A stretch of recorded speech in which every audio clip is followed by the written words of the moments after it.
Selamat datang kembali. Oke, jadi kami terima satu artikel berita dari Anda dari tribuntimur.com dan jujur ya, pas pertama kali lihat kelihatannya biasa aja gitu. Mm-mm. Judulnya cuma soal satu kios kontainer yang terbakar di Bulukumba, Sulawesi Selatan. Ya, berita kebakaran biasa ya kan? Kayak yang sering kita dengar. Betul.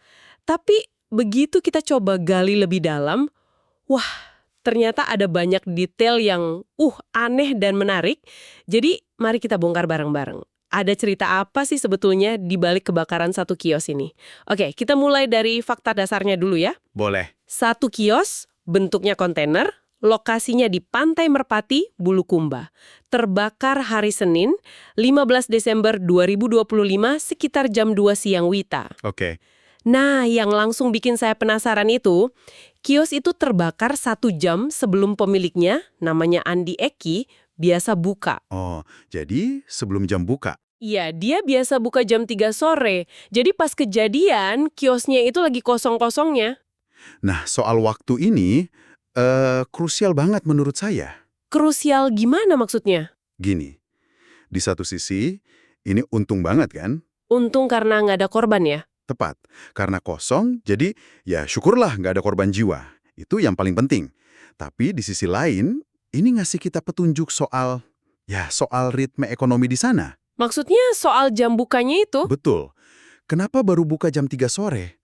Karena Pantai Merpati itu ya seperti banyak tempat wisata pantai lainnya di Indonesia, hidupnya kan baru sore ke malam. Oh iya juga ya, orang-orang baru datang pas udah selesai kerja. Nah, itu dia. Jadi ini cerminan ekonomi lokal yang mungkin sangat bergantung sama pariwisata atau gaya hidup warga setempat gitu. Bener juga, jadi ya walaupun nggak ada korban, kerugiannya tetap gede juga ya. Pasti. Sumbernya bilang kerugiannya itu sampai puluhan juta rupiah.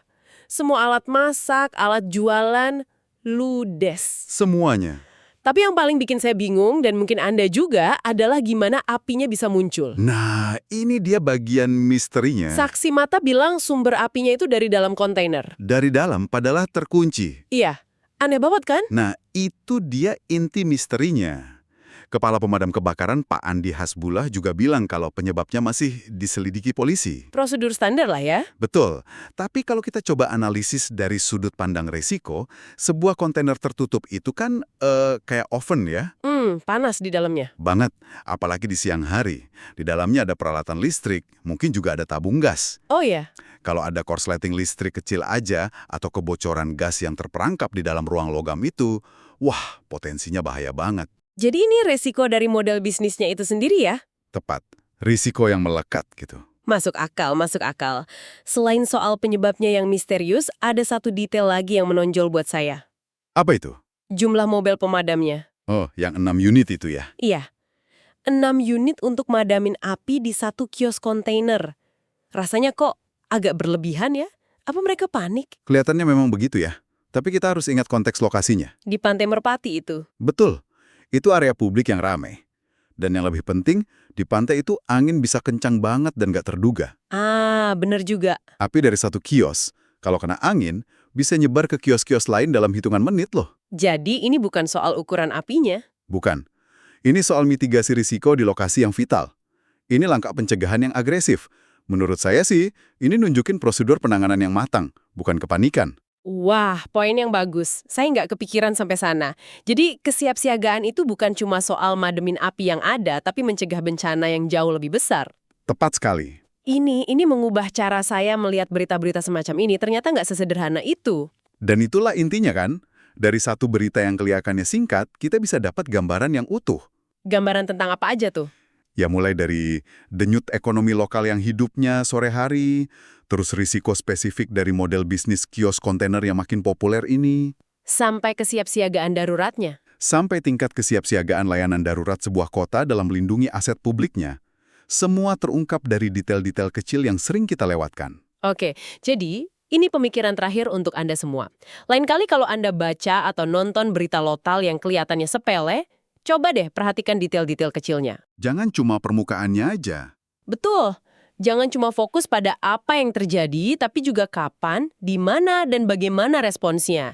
Sebuah detail kayak jam buka usaha atau jumlah unit pemadam yang dikerahkan, itu seringkali menceritakan kisah yang jauh lebih dalam tentang cara sebuah komunitas berfungsi. Kira-kira kisah tersembunyi apa yang bisa Anda temukan dari berita di sekitar Anda hari ini?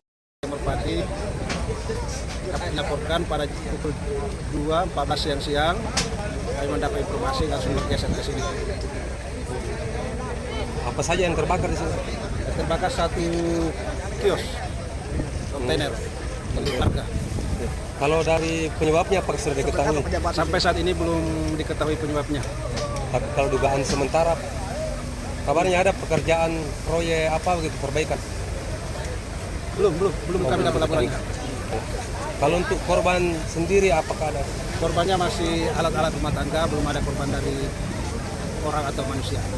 Kalau taksiran kerugian, Taksiran kita ini belum juga kita ketahui karena baru berselang berapa bulan.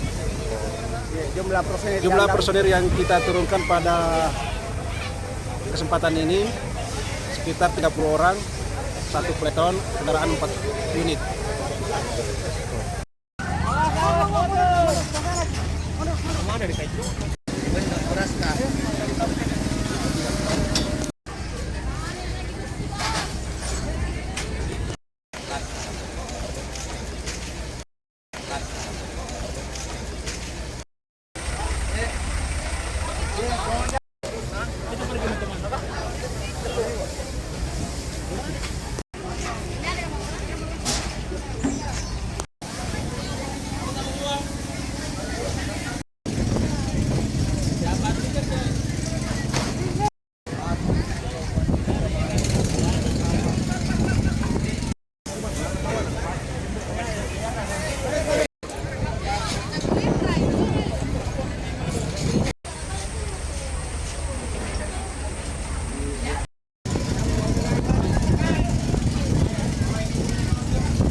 Download Tribun X sekarang, menghadirkan lokal menjadi Indonesia.